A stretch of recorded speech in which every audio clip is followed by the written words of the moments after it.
Morning student. आज फिर हम आप सबको बिलियन चैप्टर के अनुसंख्या गुणधर्म का दूसरी टॉपिक हिमांक अवनमन के बारे में चर्चा करेंगे। आप सबसे निवेदन है कि चैनल को सब्सक्राइब कर दीजिएगा और वीडियो को बहुत ही ध्यान से देखिएगा ताकि आपको व्हाट्सएप पर जो नोट्स भेजे जाएं वो पूरी की पूरी समझ में आ जाए। और रही बात नोमेनक्लेचर का, आंकिकी का, न्यूमेरिकल का, तो हम आपको वो भी इस तरह समझाएंगे कि आप घर पर बैठे बैठे और प्रश्न सॉल्व कीजिए और जो प्रॉब्लम हो ग्रुप में डालिए, आपका समाधान हो जाएगा। हम दूसरी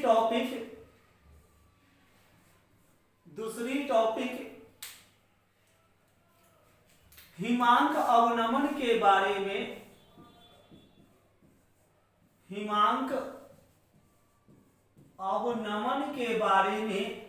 अध्ययन करेंगे। हिमांक अवनमन मीनिंग डिप्रेशन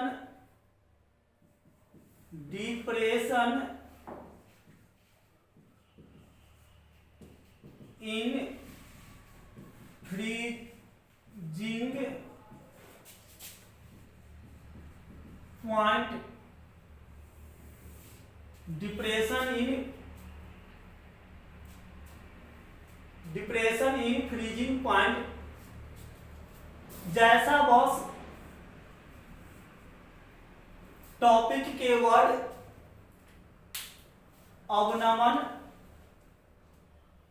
अवनमन से स्पष्ट है कि आप लोअर क्लास में जब चक्रवृद्धि ब्याज पढ़े होइएगा तो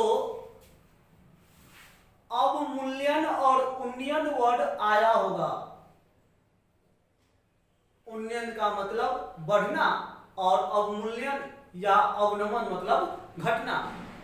अर्थात यहां भी अवनमन का अर्थ घटने से है। गणित में हम लोग ब्याज संबंधी टॉपिक में कमी पढ़ते थे। यहां हिमांक में कमी है, अर्थात तनु विलयन में हिमांक में जो कमी होगा उसी को हम हिमांक अवनमन के नाम से जानते हैं। हम इसे ऐसे भी कह सकते हैं कि जब शुद्ध विलायक में अवाष्पशील विलेय मिला दी जाए तो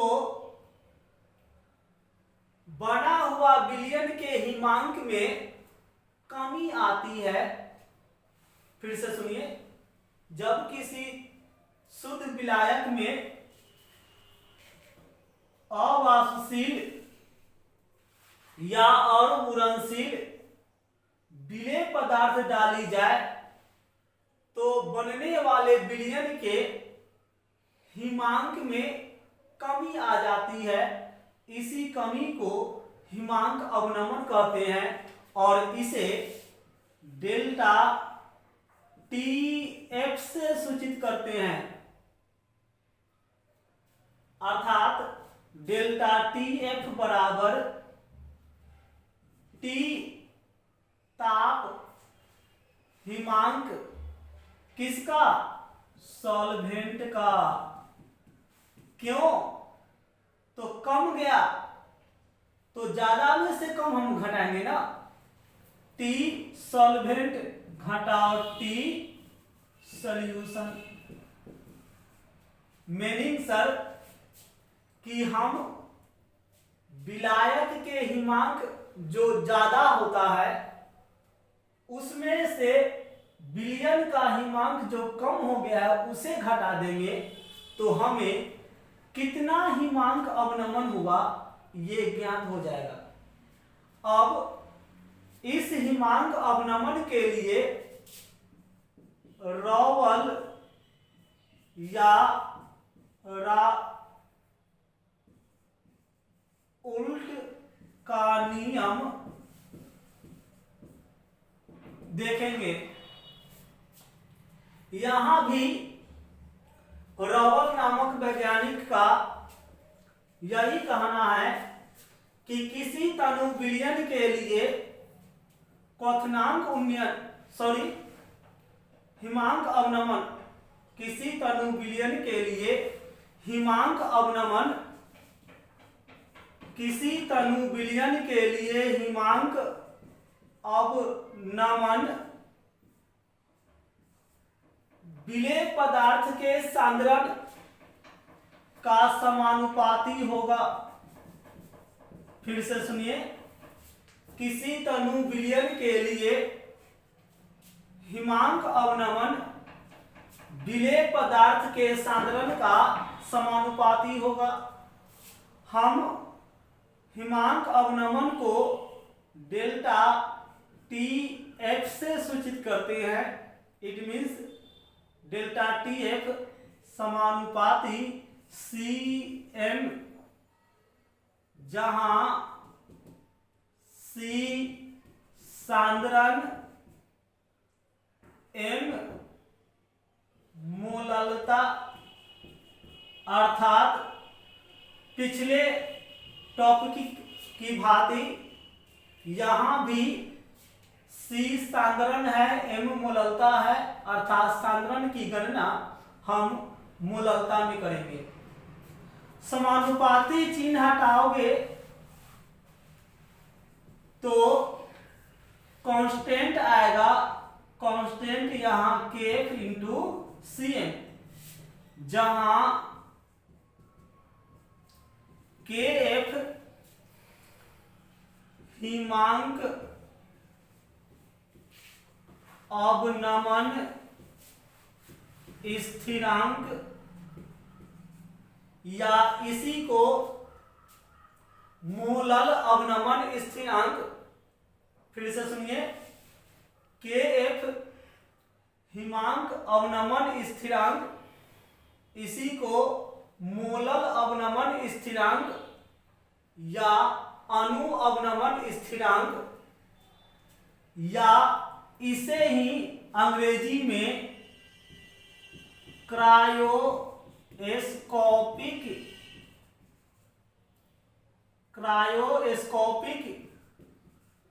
स्थिरांक के नाम से जानते हैं।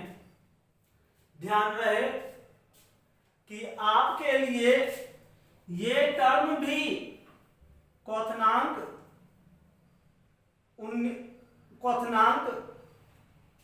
उन्नयन वाली टॉपिक की भांति यहां ये टर्म भी क्रायोस्कोपिक स्थिरांक एग्जाम माइंड है, जरा इसे ध्यान में रखिएगा आप।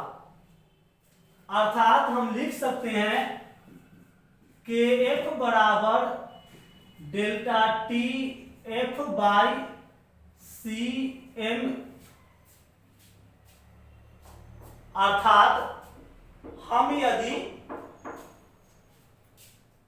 kf क्रायोस्कोपिक स्थिरांक का डिफिनेशन दे तो हम क्या कहेंगे, किसी तनु विलयन के लिए हिमांक अवनमन, फिर से सब लोग सुनिए, किसी तनु विलयन के लिए हिमांक अवनमन एवं उसके सांद्रण के अनुपात को क्रायोस्कोपिक स्थिरांक कहते हैं। एक बार फिर से, क्रायोस्कोपिक स्थिरांक क्या है, तो हम लोगों का जवाब होगा कि किसी तनु विलयन के लिए हिमांक अवनमन एवं सांद्रण के अनुपात को क्रायोस्कोपिक स्थिरांक कहते हैं। अब हिमांक अवनमन से विलेय का आणविक द्रव्यमान m डैश का व्यंजक देखिए। हमें पहले से पता है कि डेल्टा टी एफ समानुपाती Cm या डेल्टा टी एफ बराबर KF इंटू Cm, जहां Cm सांद्रण किसमें, मोललता में, अर्थात सांद्रण हम जो यहां ज्ञात करेंगे वो मोललता में रहेगा। और हमें पता है कि मोललता m बराबर b गुना 1000 बटा m डैश इंटू a, अर्थात हम इस इक्वेशन 1 में समीकरण 1 में m का मान रख दें तो सर समीकरण इस तरह से होगा, डेल्टा टी एफ बराबर के एफ इंटू बी गुना 1000 बाई एम इंटू ए, अर्थात के एफ गुना बी गुना 1000 by M dash into A. इसलिए एम डैश बराबर के एफ गुना बी गुना 1000 बटा डेल्टा टी एफ इंटू ए। यही हमारा आंकिकी का सूत्र आया। एम डैश हिमांक अवनमन से विलेय का आणविक द्रव्यमान m डैश बराबर के एफ गुना बी गुना 1000 बटा डेल्टा टी एफ गुना ए। इसमें किस लेटर का क्या अर्थ है, तो अधिकांश लेटर पिछले वीडियो में आप देख चुके हैं, उसका अर्थ भी जानते हैं, फिर भी एक बार हम बोल देते हैं। m डैश विलेय का आणविक द्रव्यमान, के एफ क्रायोस्कोपिक स्थिरांक, बी विलेय का द्रव्यमान, डेल्टा टी एफ हिमांक अवनमन और ए विलायक का द्रव्यमान। अब जब हमें m डैश का सूत्र मिल ही गया तो हमें अब इस पर आधारित एक आंकिकी प्रश्न देख लेना चाहिए।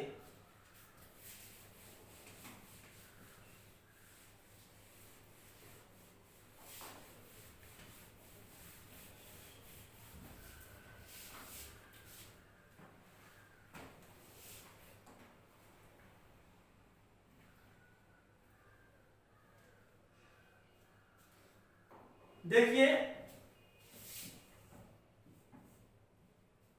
क्वेश्चन है, बेकमैन ने पाया कि 30.14 ग्राम ईथर में 1.065 ग्राम आयोडीन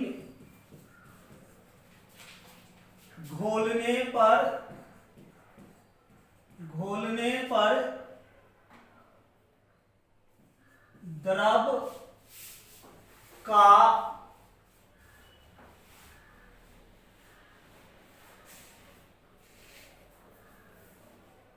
सॉरी दोस्त, ये पिछले टॉपिक का क्वेश्चन हो गया, आप लोग बनाना।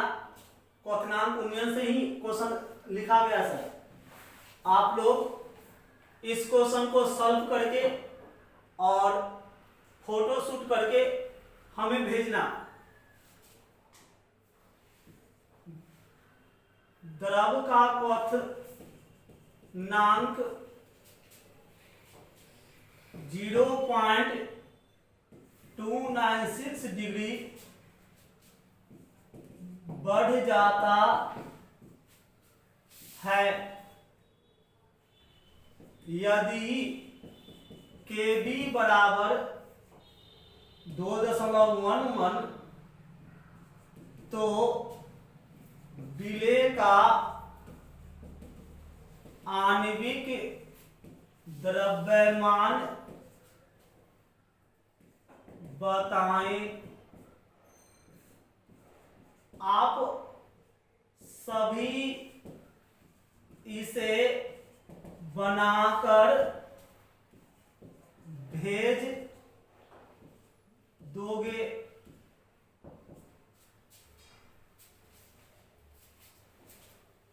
चलिए हिमांक अवनमन पर आधारित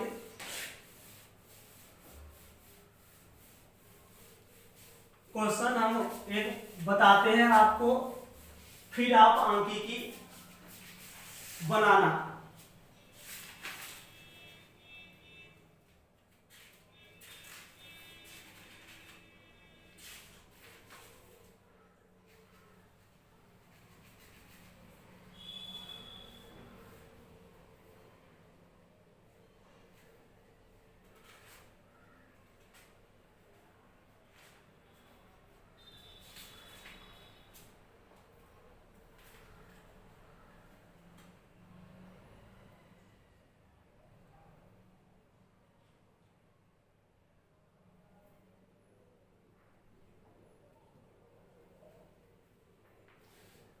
देखिए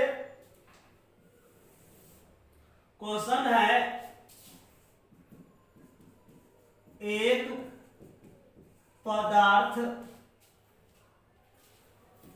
के 1.355 ग्राम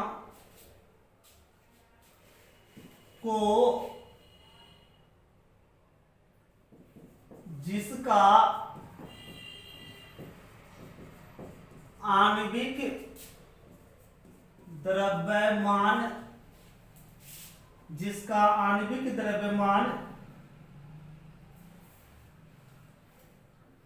153.4 है, 55 ग्राम एसिटिक अम्ल 55 ग्राम एसिटिक अम्ल में घोलने पर हिमांक में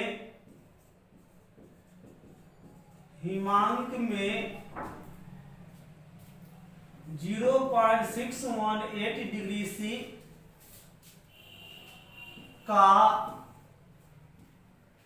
अवनमन हुआ तो Kf का मान प्राप्त करें।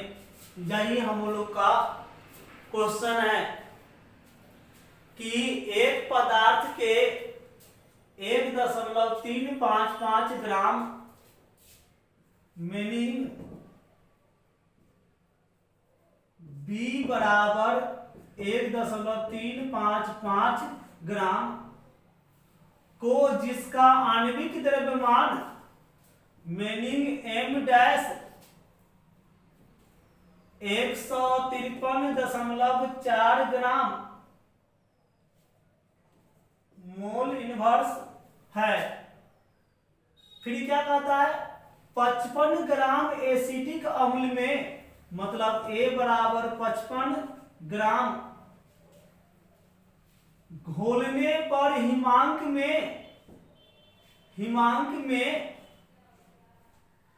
इतने डिग्री का अवनमन हुआ, मतलब 0.618 डिग्री सी का अवनमन हुआ। मैंने डेल्टा टी एफ बराबर दे दिया 0.618 डिग्री सी। तो हमें इसे केल्विन में ले जाना पड़ेगा।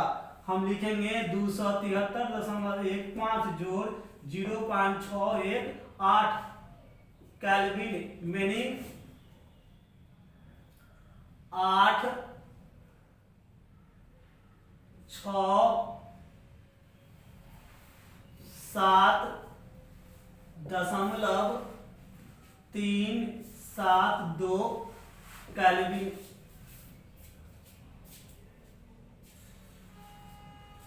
और तब जाकर के हमें कहा कि F बराबर वाट। तो क्वथनांक उन्नयन, यहां देखिए क्वथनांक उन्नयन डेल्टा टी एफ बराबर सूत्र था कि F गुना V गुना 1000 बटा M डैश इंटू A। हमें KF का मान ज्ञात करना है, तो हम इसे क्रॉस कर दें, delta TF Guna M dash Guna A बराबर KF गुना B गुना 1000। और हमें KF का मान ज्ञात करना है, तो KF बराबर delta TF Guna M dash Guna A by B गुना 1000, यही सूत्र होगा। और हमें उस सांख्यिकी पर यही सूत्र लागू करना है कि F बराबर delta TF Guna M dash Guna A बटा B गुना 1000। तो डेल्टा TF का वैल्यू 273.768 गुना M डैश का वैल्यू 153.4 गुना A का वैल्यू 55 बटा B गुना 1000, B का वैल्यू 1.355 गुना 1000।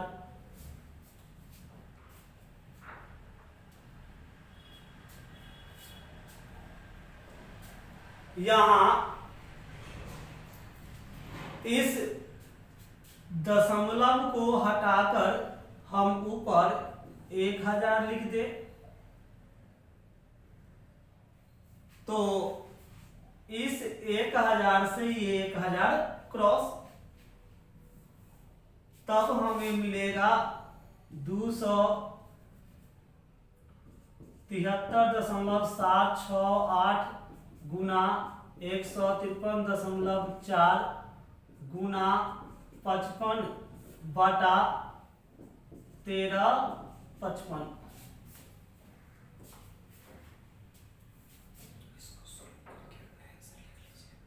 अब आप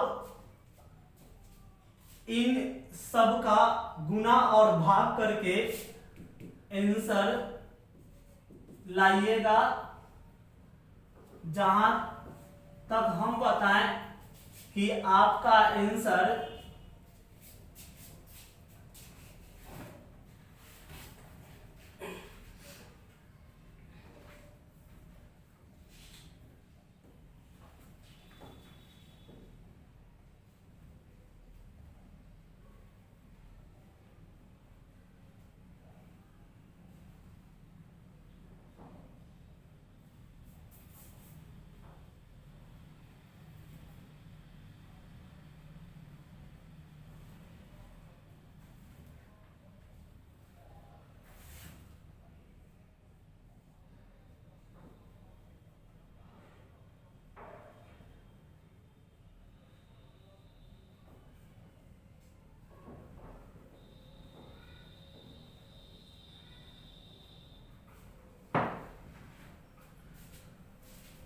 276.90 केल्विन, अथवा यदि हम यहाँ डिग्री सेंटीग्रेड को केल्विन में न बदले हुए होते तो हम लोग का आंसर आता 3.85 डिग्री सी।